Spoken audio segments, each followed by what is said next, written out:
आज का चैप्टर है हमारा प्रॉब्लम बेस्ड ऑन एजेस और इसमें जरूरत पड़ने वाली है हमें रेशियो एंड प्रोपोर्शन की, इसलिए हमने रेशियो एंड प्रोपोर्शन पहले से ही कंप्लीट कर रखा है। आप वीडियोस प्लेलिस्ट से देख सकते हैं। तो आज का क्वेश्चन स्टार्ट करेंगे। इससे पहले थोड़ा सा हम बेसिक जानेंगे, जो बेसिक आपके प्रॉब्लम बेस्ड ऑन एजेस में हर जगह काम आएगा। सपोज कीजिए फादर की एज 30 ईयर्स है और मदर की एज 25 ईयर्स है, तो दोनों की एज में कितने ईयर्स का डिफरेंस हो गया? 5 ईयर्स का। ठीक है, ये 30 है 25 है तो 5 ईयर्स का डिफरेंस। सपोज कीजिए 7 ईयर्स के बाद फादर की एज 37 हो जाएगी, 7 साल के बाद तो 37 ही हो जाएगी। तो मदर की कितनी हो जाएगी 7 साल के बाद? दोनों की इंक्रीज करेगी तो मदर की हो जाएगी 32। अभी भी दोनों की एज में कितने ईयर्स का डिफरेंस है? 5 ईयर्स का। इसका मतलब ये हुआ कि दो लोगों की एजेस का डिफरेंस हमेशा क्या रहता है? सेम रहता है। अगर आज की डेट में 5 साल है तो आज से 7 साल के बाद भी उनकी एज में कितना का डिफरेंस रहेगा? 5 साल का ही रहेगा। जैसे मान लीजिए अभी यहाँ पर 30 है और 10 साल के बाद इसकी 40 हो गई, तो 10 साल के बाद इसकी भी इंक्रीज हो जाएगी मदर की, तो मदर की कितनी हो जाएगी? 35। अभी भी दोनों की एज में कितना ईयर्स का डिफरेंस है? 5 ईयर्स का डिफरेंस है।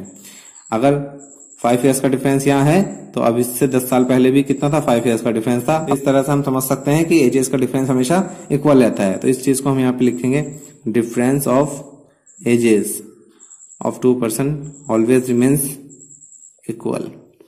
हमेशा क्या रहता है? इक्वल रहता है। इसी कॉन्सेप्ट का हम यूज करेंगे प्रॉब्लम बेस्ड ऑन एजेस के ज्यादातर क्वेश्चंस में। तो आज का क्वेश्चन स्टार्ट करते हैं। इस क्वेश्चन में आपसे क्या बोला गया है? इस क्वेश्चन में आपसे बोला है 3 years earlier the father was 7 times as old as his son.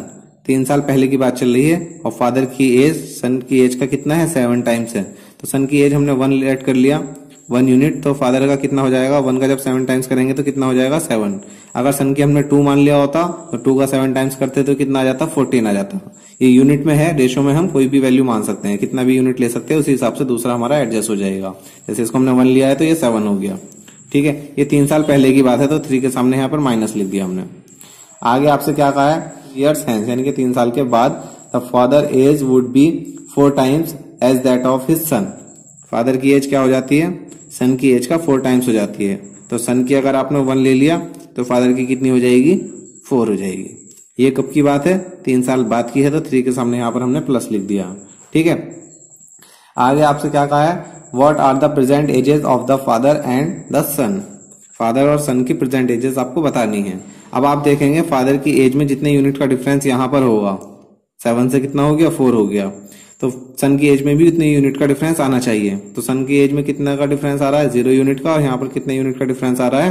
Father की एज में 3 यूनिट का। तो दोनों में क्या होना चाहिए था? सेम यूनिट का डिफरेंस होना चाहिए था, क्योंकि आपको पता है कि एजेस में जो डिफरेंस होता है वो हमेशा क्या रहता है? इक्वल रहता है। अगर फादर की एज 3 साल पहले 7 यूनिट थी और 3 साल के बाद 4 यूनिट हो गई, तो सन की एज भी तो उसी हिसाब से चेंज होना चाहिए था। तो सन की एज तो 1 यूनिट थी 3 साल पहले, और 3 साल के बाद भी क्या है? 1 ही यूनिट है। तो एजेस का डिफरेंस होना चाहिए था सेम, क्योंकि दो लोगों की एजेस का डिफरेंस हमेशा क्या रहता है? इक्वल रहता है, सेम रहता है।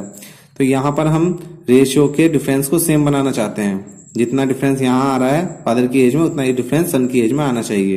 तो रेशियो के डिफरेंस को सेम किस तरह से बनाया जाता है, उसके लिए आप देखेंगे यहाँ पर कितने यूनिट का डिफरेंस है? 3 यूनिट का। और यहाँ पर कितने यूनिट का डिफरेंस है? 6 यूनिट का। तो नीचे वाले में 6 से मल्टीप्लाई करेंगे और नीचे वाले में 3 यूनिट का डिफरेंस है, तो ऊपर वाले में 3 से मल्टीप्लाई करेंगे। उल्टा करते हैं। तो यहाँ पर 3 यूनिट का डिफरेंस है, तो 3 से यहाँ मल्टीप्लाई करेंगे तो कितना हो जाएगा? 21 और 3। और यहाँ पर कितना यूनिट का डिफरेंस है? 6 यूनिट का। तो 6 में इससे मल्टीप्लाई करेंगे तो 6 4 जा 24 और 6 1 जा 6। अब आप देख सकते हैं 21 और 24 में कितने यूनिट का डिफरेंस हुआ? 3 यूनिट का। 3 में और 6 में कितने यूनिट का डिफरेंस हुआ? 3 यूनिट का।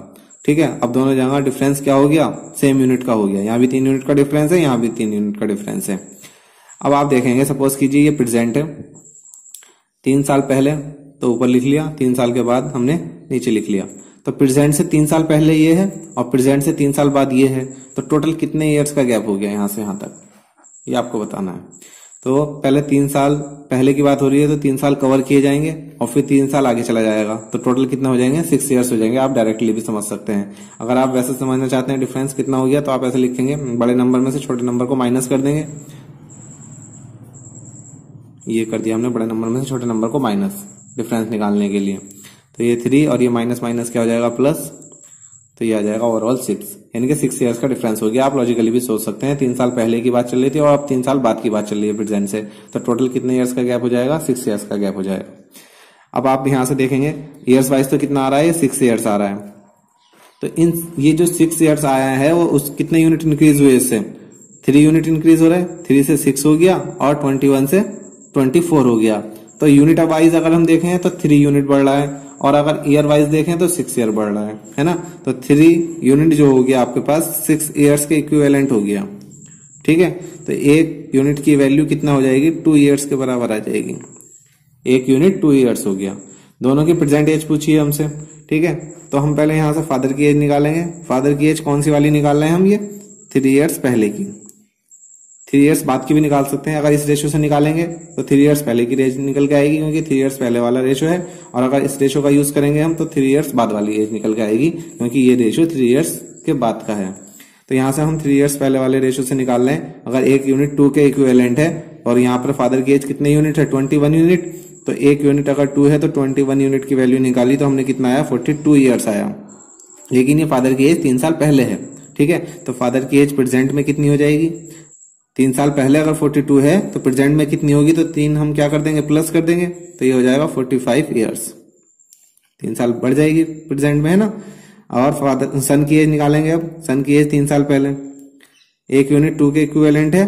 3 साल पहले सन का कितना यूनिट था 3 यूनिट था, तो 3 से मल्टीप्लाई कर दिया तो इसका मतलब कितना आ गया 6 ईयर्स आ गया। तो ये कब की एज हो गई, 3 साल पहले की एज हो गई सन की।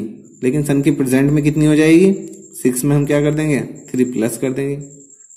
3 साल पहले 6 साल थी, तो 3 साल के बाद क्या हो जाएगी, 3 साल के बाद क्या आ जाएगा प्रेजेंट पहुंच जाएगा। तो प्रेजेंट एज आ जाएगी सन की, कितना हो जाएगा 9 ईयर्स। ठीक है, ये दोनों आपके क्या होगा आंसर होगा। आप इस रेशो का यूज करके भी निकाल सकते थे। उसमें से क्या करना पड़ता, फिर आपको 3 माइनस करना पड़ता, क्योंकि ये 3 साल के बाद का रेशो है ना, तो 3 साल के बाद की एज आ जाती। और आपसे पूछा है क्या 3 साल के बाद की निकल के जाती है, और प्रेजेंट वाली पूछा है तो 3 क्या कर देते हैं माइनस कर देते हैं। ठीक है, तो इसलिए हमारा यहाँ पर हमने इस रेशो से निकाला है, तो हमने क्या कर दिया 3 प्लस कर दिया, क्योंकि ये 3 साल पहले का रेशो है ये, इसलिए हमने 3 प्लस कर दिया दोनों जगह पर। ये प्रेजेंट की एज आ गई हमारी। अगर आपको वीडियो पसंद आया लाइक करें, शेयर करें, अपनी राय में कमेंट बॉक्स में बताएं। Thanks for watching.